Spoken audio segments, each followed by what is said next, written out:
मेरा आपसे एक सीधा सा सवाल ये है, आपको नहीं लगता कि शायद जाने में या शायद अनजाने में आप एक राजनीतिक पार्टी, आपके बयान एक राजनीतिक पार्टी को लाभ देने की कोशिश कर रहे हैं? मेरे अंदर ये ताकत है कि मैं पास्ट को, जो पहले घटनाएं हुई हैं उनको अंडू कर सकूं।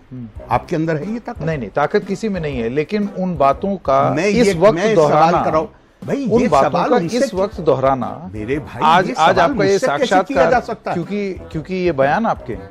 भाई तो ये बयान तो मेरे बहुत पुराने हैं। क्या मेरे अंदर ये ताकत है कि मैं पास्ट को अंडू कर दूं? बड़ा अजीब सवाल है आपका।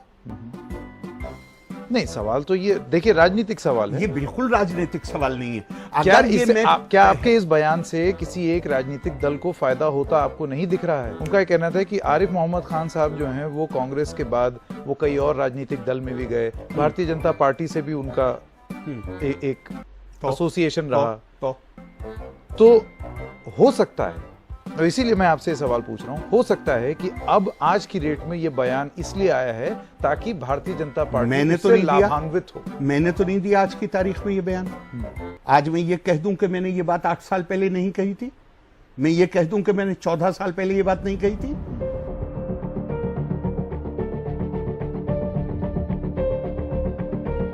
और दूसरा सवाल, बार बार ये सवाल उठाएगा, if Muslim men are going to be sent to jail for leaving their wives, why not non-Muslims?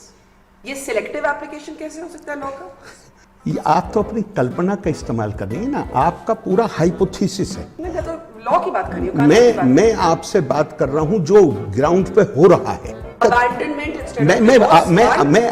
मैं आ तो रहा हूँ। पिछले 8 महीने में एक भी केस नहीं हुआ अबेंडनमेंट का।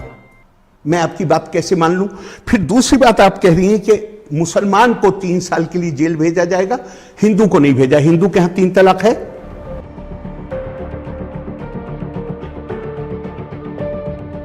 But today he tells me he wants to speak as an Indian, not as a Muslim. He is, of course, Arif Mohammad Khan. Mr. Khan, let me start with the obvious question. How do you respond to the fact that today the BJP is the undisputed hegemon of Indian politics? It has 303 seats on its own. With its allies, it has 353, which is a 2/3 majority. It controls 17 states.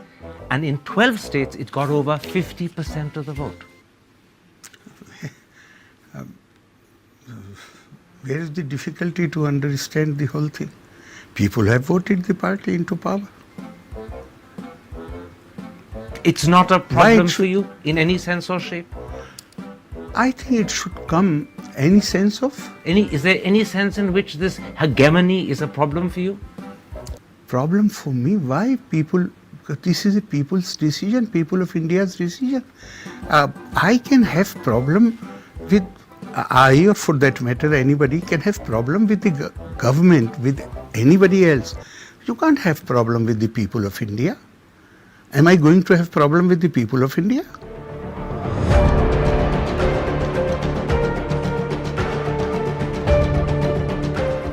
लेकिन आप नदवा की बात सुने, आप बरेवली की बात सुने, वो तो कहते हैं कि देखिए कितना मुश्किल है मुसलमान के लिए यहाँ रहना, कितनी तकलीफ में रह रहा है वो। अब वो तो उसका तो मैं कैसे उनकी बात का जवाब दूंगा। मैं उनसे सिर्फ यही कहूंगा कि थोड़े से दिन जरा पाकिस्तान जाके रह के देखिए, जहां हर जुमे को जहां हर जुमे को मस्जिदों में बम चलते हैं। थोड़े से दिन सीरिया जाके रह के रहने की कोशिश करिए, थोड़े दिन यमन जाके रहने की कोशिश करिए, फिर आपको अंदाजा लगेगा कि आप कहां रह रहे हैं।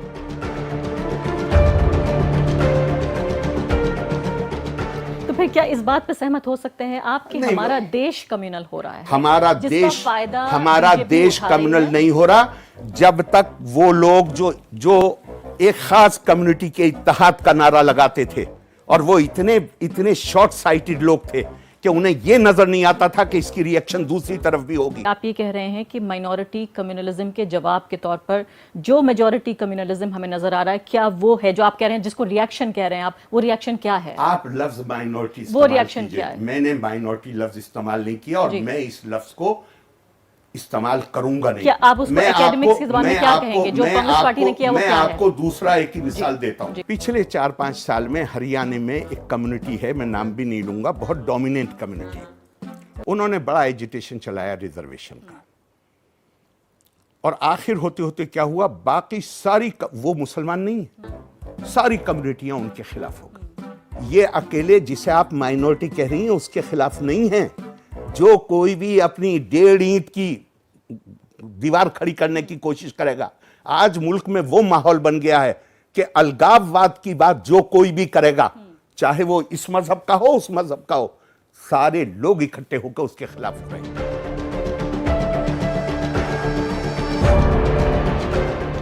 I get it. The real issue is that you are a BJP government appointee, and in state after state where there are opposition chief ministers, there seem to be tangles between the governor and the chief minister. In Kerala, we have a left government. They have taken a strong stand on the CAA. You are a BJP appointee, so you've taken a different stand.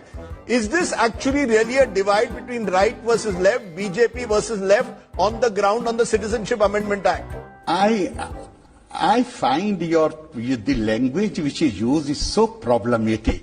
I am appointed by a BJP government. I am appointed by the President of India. I am not appointed by any party government. And I take the oath. The problem with you is the language which you use, that language is causing polarization. That is creating hatred in the society.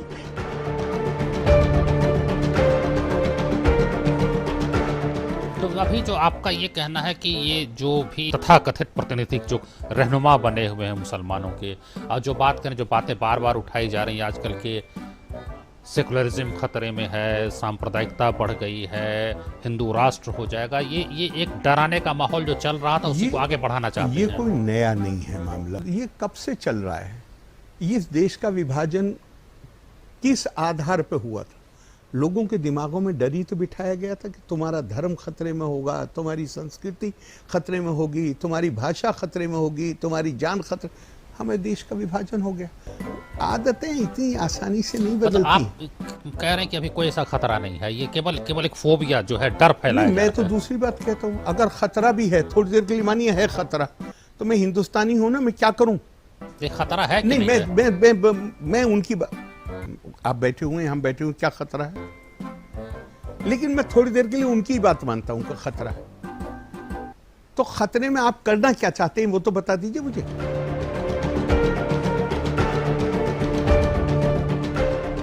जो citizens register बनाया जा रहा है against illegal infiltration in Assam, it is seen to be code for driving out only illegal Muslim migrants, और उसमें भी कई legitimate लोग, जैसे एक और हीरो कारगिल के थे, उनका नाम भी हाँ, मैंने भी सुना, आपने मुझे भी बहुत सुना। अफसोस हुआ। उसके बाद बीजेपी की तरफ से एक ट्वीट आई कि हम ये जो है मॉडल ये पूरे देश में लागू कर देंगे और बुद्धिस्ट, हिंदू और सिख्स को छोड़ के जो भी इलीगल आया है उसको बाहर फेंक देंगे। बाय दिस एक्सेप्शन फिर बोला जाएगा कि एंटी मुस्लिम पॉलिटिक्स खेली जा रही है। मैंने नहीं देखा है, मुझे नहीं मालूम है, लेकिन मैं आपसे एक बार सवाल पूछना चाहता हूँ।